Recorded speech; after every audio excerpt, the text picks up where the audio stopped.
Ya, suasana baru nih, Mang. Ya, kita terpaksa pindah ke sini karena tempat yang biasa kita pakai lagi dipakai sama istri. Ya, Mang Iwan. Walaupun suasananya baru, kopinya tetap kopi Doraemon. Tetap semangat. Oke, langsung aja, Mang. Kita mulai. Mantap. Yo, gaskeun. Oke, assalamualaikum, sampurasun, wilujeng welcome di YouTube channel Mang Uday TV.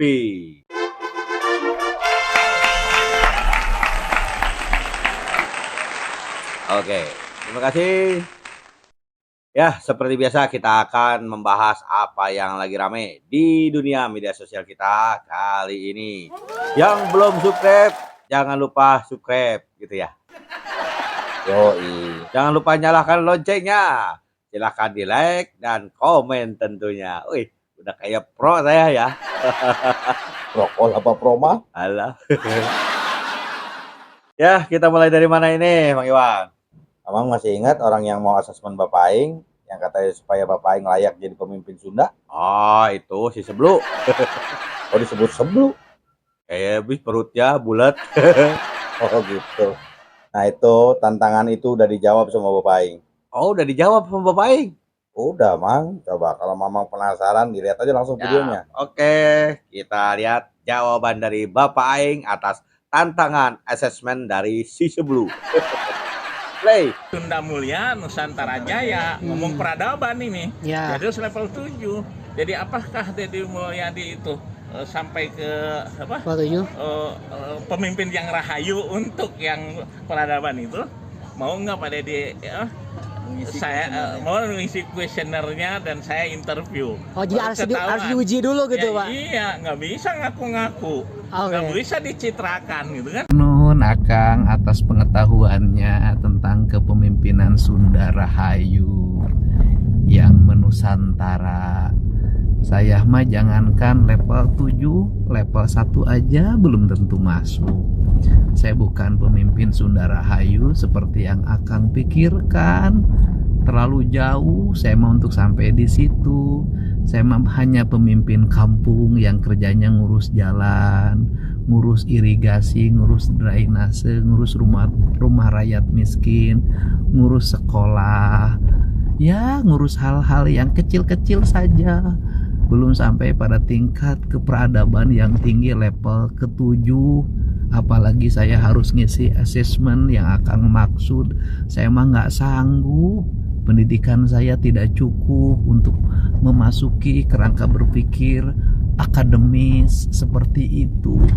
Pasti di situ kerangka berpikirnya berbasiskan filosofi, ideologi, histori, teknokrasi, sehingga bisa mewujudkan tata peradaban Sunda, bukan hanya tata diri, tetapi bisa sampai ke arah tata surya karena level universal. Sunda yang dimaksud oleh Akang bagi saya, Sunda yang universal sangat berat. Untuk itu mohon maaf, saya tidak masuk dalam pimpinan Sunda yang Akang maksud. Mohon maaf, saya mah hanya pemimpin biasa, orang kampung yang kebetulan ditakdirkan jadi gubernur, itu saja.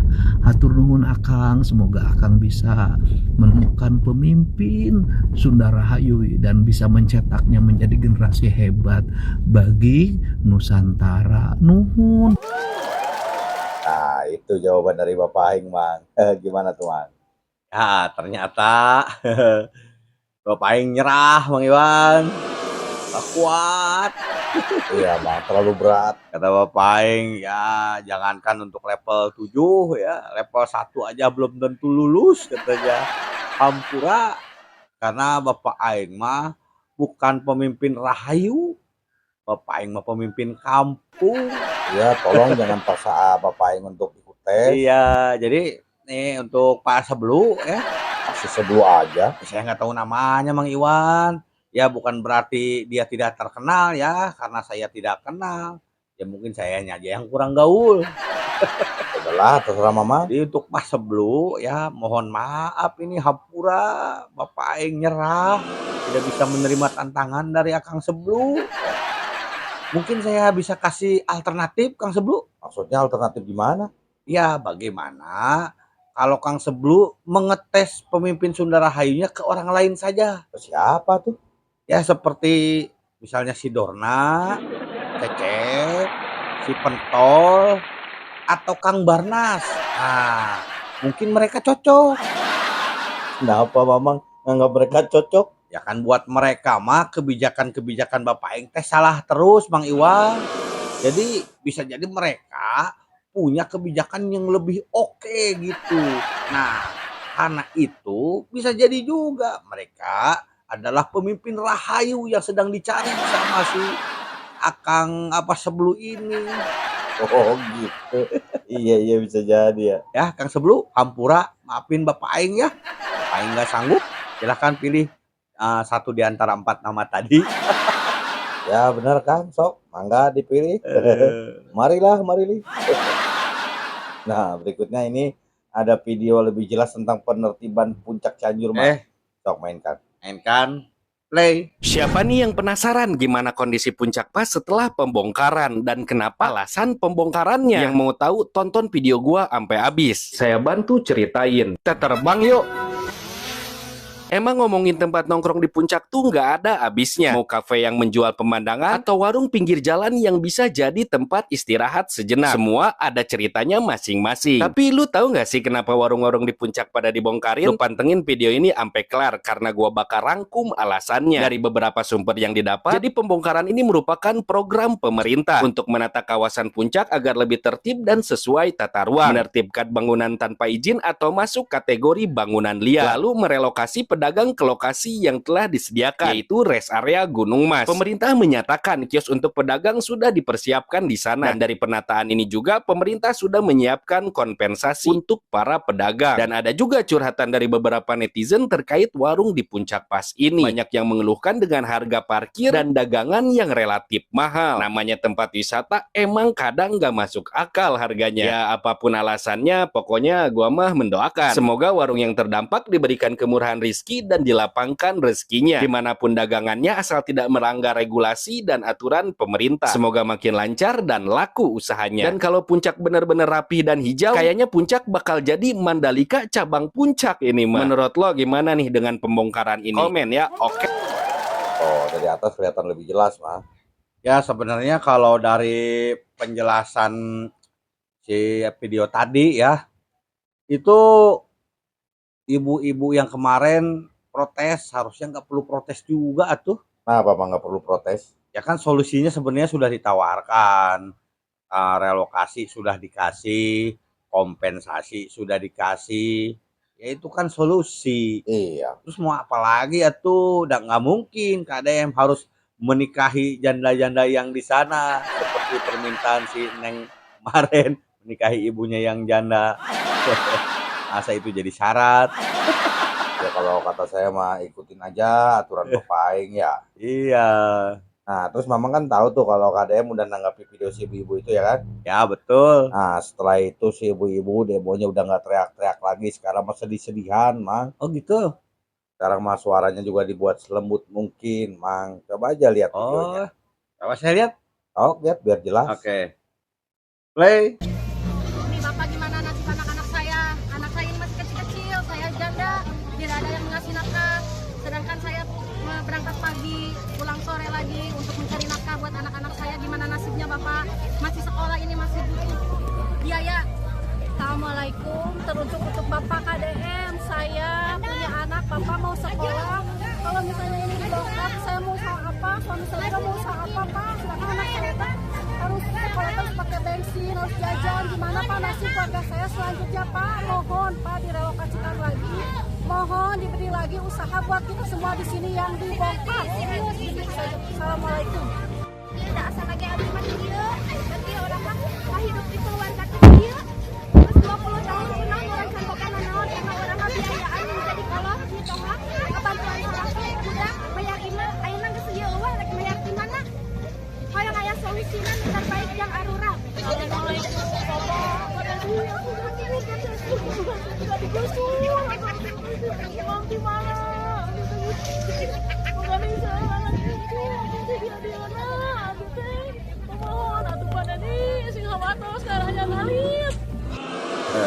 Nah, Mang, ternyata bisa lembut juga. Ya, setelah kemarin mempertunjukkan mode barbarnya gitu ya.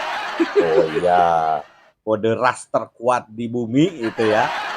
Sekarang switch mode, Mang Iwan. switch mode. Ya, setelah ditanggapi sama Bapak Aing, videonya di stitch, langsung switch mode.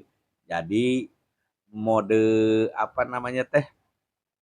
Mode kalem, mode lemah lembut. Ya, seperti layaknya wanita pada umumnya, lemah lembut.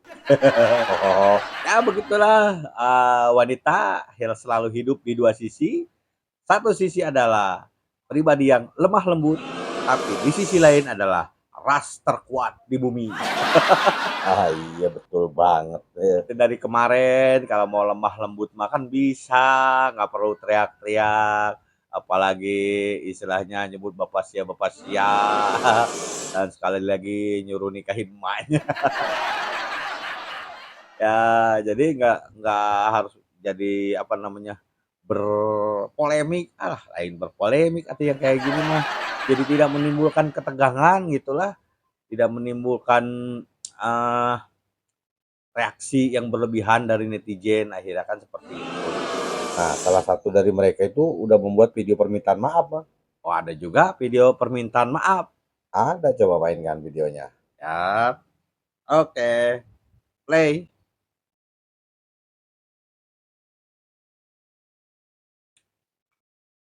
Assalamualaikum warahmatullahi wabarakatuh. Sampurasun Bapak Deddy Mulyadi.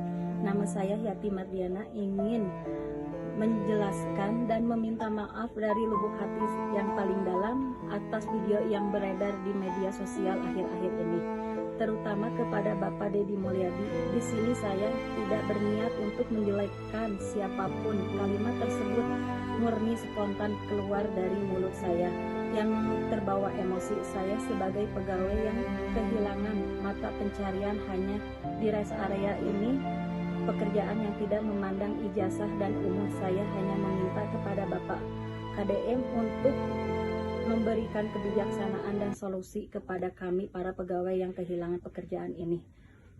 Terima kasih. Wassalam. Nah, gimana, Mang? Nah, ini mah jadi sudah seperti yang diprediksi sebelumnya. Setelah mencak-mencak, setelah marah-marah, emosi, akan ada klarifikasi dan permintaan maaf. Ini udah umum terjadi di Indonesia. Ya, begitu, Bang, seperti biasanya. Iya, jadi emang pada umumnya seperti itu kalau di Indonesia. Setelah masalahnya membesar, muncullah klarifikasi dan permintaan maaf, kayak gitu ya. Ya, udah umum. Jadi nggak perlu panik Ibu, ya nggak perlu panik. Sebab apa? Nggak semata-mata Bapak Aing ibaratnya melakukan penertiban tanpa solusi. Pasti ada solusinya, kan gitu ya Bang ya? Iya, dong. Iya tuh. Oke, waktunya kita switch berita ke berita si Dorna ini, Mang. Oh, ke itu Dorna, kenapa sih Dorna? Kabarnya si Dorna dipanggil Polda Jabar. Ya, Emang bisa nebak kira-kira karena apa? apakah ini ada kaitannya dengan BJB yang kemarin dituduh membeli sapi secara paksa untuk bonus Persib? Nah, mainkan aja video si Akang ini biar jelas. Play. Ya, ada benar dugaan kami tentang tuduhan Kang Dodi Permana ka Gubernur Jawa Barat, nyata Kang Deddy Mulyadi, tentang duit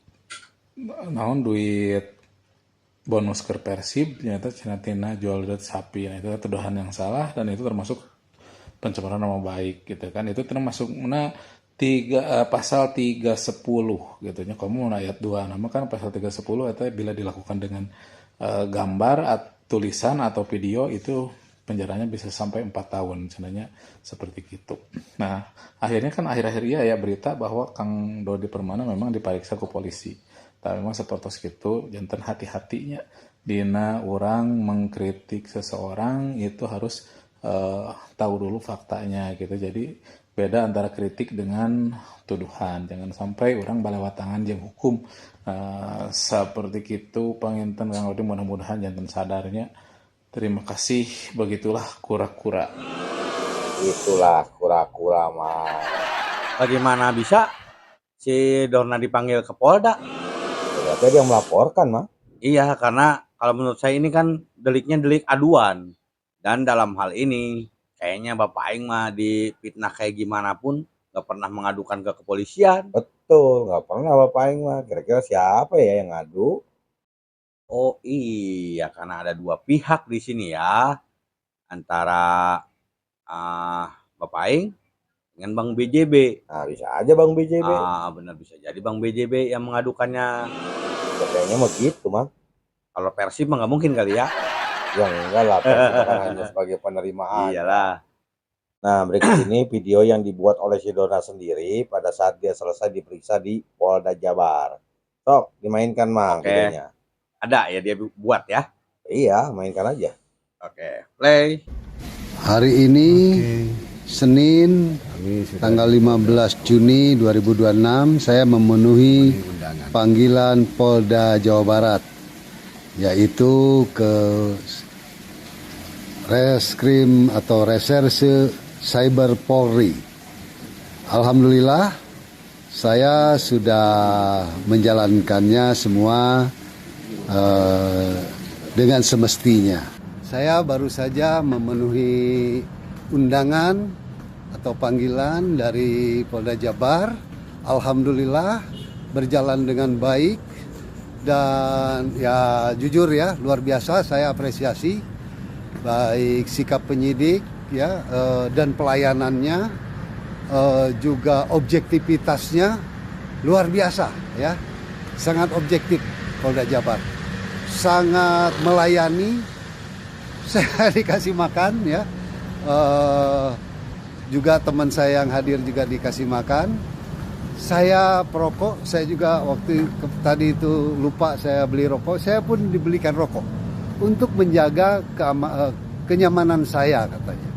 Jadi jangan sampai ada merasa tertekan atau ya merasa kondisi yang sengaja dianeh-anehkan. Alhamdulillah ya, jauh lah dengan dulu peningkatannya. Salut untuk Polda Jabar ya, semakin baik Polda Jabar, saya apresiasi dan saya siap untuk kapan saja untuk dibutuhkan, untuk dipanggil dalam pendalaman ini, karena memang harus gelar perkara ya, harus mendatangkan tim ahli. Demikian, terima kasih, salut untuk Polda Jabar. Untuk teman-teman, alhamdulillah saya sudah di rumah ya. Saya sudah menjalankan ini semua demi menghilangkan kegelisahan atau kecemasan atau kekhawatiran para petinggi BJB yang begitu kita sayangi, karena BJB adalah bank yang paling sehat, bank daerah yang paling sehat se-Indonesia ya, atau bank pemerintah yang paling sehat se-Indonesia. Itu BJB. Hidup BJB. Assalamualaikum.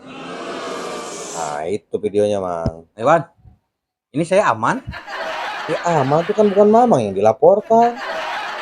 Bukan soal saya dilaporkan ke polisi. Maksudnya, saya ini nonton video dia lama banget durasinya. Terus emang kenapa? Kan waktu sebelumnya saya nonton video dia yang durasi panjang, saya langsung itu utah modal, Mang Iwan. Oh, yang waktu itu? Ya takutnya saya begitu lagi. Enggak, kali ini makan dia modenya lagi mode kalem. Oh iya, ini mah mode kalem. So, tanggapi soal video tadi gimana? Ya ada dua catatan saya mah cukup untuk video tadi.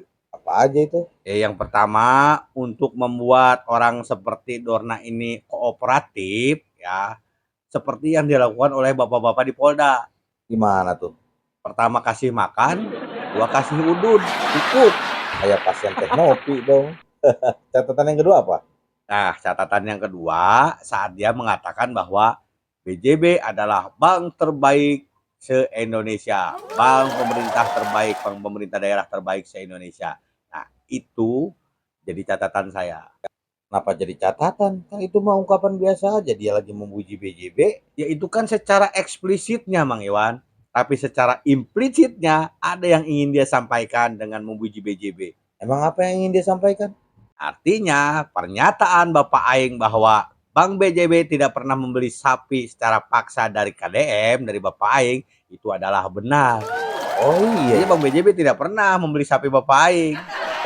ya, artinya dia mengakui itu ya kan? Iya. Memuji BJB berarti pengakuan kalau Bapak Aing benar. Nah, sekarang apa susahnya? Ngomong aja. Bapak, saya minta maaf kemarin sudah menyangka bahwa Bapak dapat uang karena memaksakan BBJB membeli sapi. Gengsi atuh kalau langsung minta maaf mah. Jadi dia bilang, Bang BJB, bang terbaik di Indonesia. Itu secara tidak langsung, Bapak Aing atau KDM benar adanya. Tinggal akui aja salah terus minta maaf. Ya Apa susah? iyalah, gengsi dong, masa harus minta maaf. Apa kata dunia? Oh iya benar, Aduh. reputasinya bisa jatuh ya kan? Ya, itulah orang-orang seperti itu cuma dua kesusahannya, Mang Iwan. Apa aja tuh? Susah minta maaf sama susah terima kasih. Aduh, bener pisan lagi. Tapi ngomong-ngomong apaan? tadi dia saat di video kan bilang, teman-teman saya sudah sampai, teman-teman saya sudah selesai, teman-teman semua dia bilang teman-teman. Itu emang dia punya teman? Dia punya tuh Mang, teman yang jenisnya sama kayak dia. Oh iya, dari spesies dia sendiri ya. Apa? Ya alhamdulillah lah kalau masih punya teman. Nah, kita mah enggak ya? Belum. Oh belum. Nunggu insap Mang. Belum saatnya. Oke. Oke. Masih ada lagi? Nah, video yang terakhir ini pengembalian aset Edi Tansil yang dikembalikan kepada negara. Oh gitu. Sok mainkan videonya Mang. Coba kita mainkan. Gaskeun. Play. Saya tidak ingin ada sesuatu di antara kita. Saya tidak ingin kita saling curiga. Tidak, kita kumpulkan bersama hari ini. Saya mencobanya. Kita penyerahan kepada Pak Menteri ini sekaligus. Ini dalam rangka menjawab masyarakat juga. Masyarakat selalu mempertanyakan apa benar telah dieksekusi, apa benar uang yang telah disita itu sudah diserahkan pada negara. Dan ini adalah jawaban untuk mereka yang mempertanyakan ini. Dan tentunya hasil aset-aset yang telah dilelang kemarin hari ini akan diserahkan kepada Pak Menteri Keuangan dengan jumlah 1 triliun 29 miliar 874 juta 376.628 rupiah.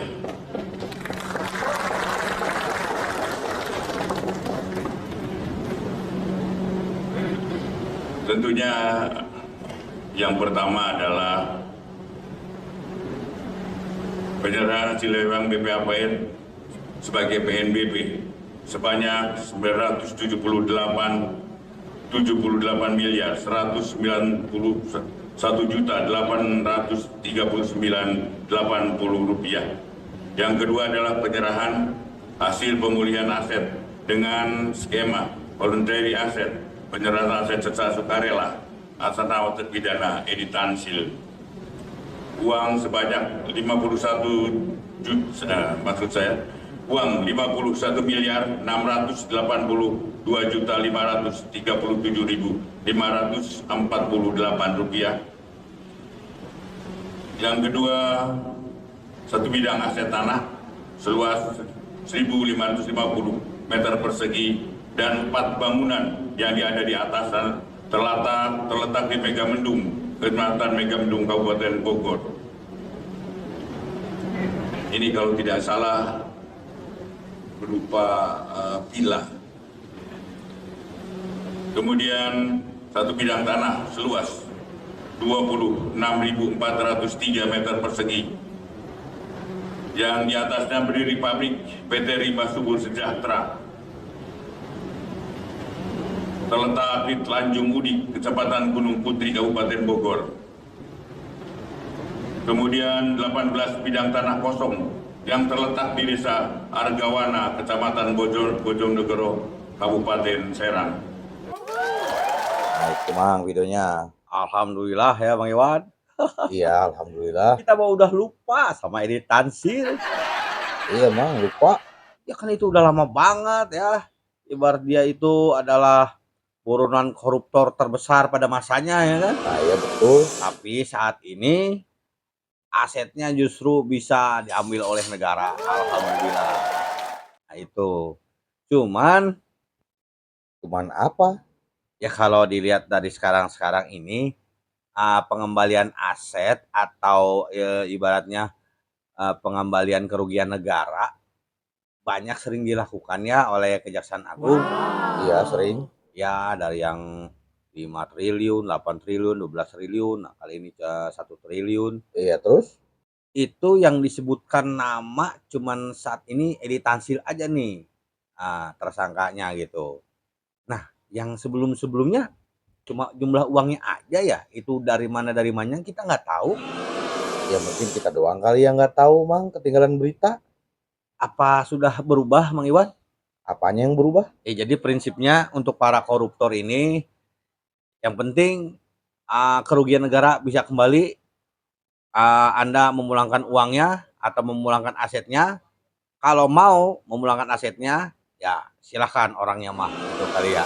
Tapi kalau tidak mau atau tidak mampu memulangkan asetnya, ya terpaksa kita kurung gitu kan, dalam jangka waktu yang tidak bisa ditentukan. Kenapa tidak bisa ditentukan jangka waktunya? Ya kayaknya mah begitu, Mang Iwan. Kalau cuma setahun, 2 tahun, 4 tahun mah kan sebelum-sebelumnya juga udah terjadi pada zaman-zaman sebelumnya. Ya terus? Iya, korupsi miliaran, dendanya cuma 1 miliar, kurungan 4 tahun. Itu juga belum tentu dia 4 tahun di dalam. Bisa jadi dia bayar orang buat menggantikan dia. Ini bisa jadi ya. Atau misalnya keluar masuk kita juga nggak tahu gitu kan. Belum lagi potongan ini, potongan itu, akhirnya bebas. Belum potongan remisi, ya kan? Oh iya sih. Nah, pasti kan ibaratnya sisa dari hasil korupsinya masih ada. Nah ini yang dihindari mungkin. Daripada seperti itu udah mendingan kita ambil aja semua asetnya. Jadi ini mah ibarat kayak undang-undang perampasan aset atau ya? Kan belum disahkan DPR, Mang. Lamaan nungguin disahin sama DPR mah. Jadi pemerintah mungkin bergerak lebih dulu lah dengan istilah yang lain. Bukan undang-undang perampasan aset. Apa tuh? Tapi pengembalian kerugian negara, itu istilahnya. Lagian kenapa sih DPR lama banget kesahin undang-undang perampasan aset? Iya mungkin mereka takut kali. Oh iya, takut jadi bumerang kayaknya, Mamang. Iya bisa jadi takut jadi bumerang. Tapi kalau kata saya mah ngapain takut jadi bumerang? Iya kalau jujur mah ngapain takut ya kan? Ya kalau menurut saya mah gampang lah jadi bumerang mah. Yang susah itu kalau jadi jamrut. Soalnya musiknya ribet kalau jamrut. Kalau jadi bumerang mah gampang kata saya mah. Apa gampang jadi bumerang? Iya musiknya juga apa, lagunya juga gampang. Oh, bawalah daku berlari ke langit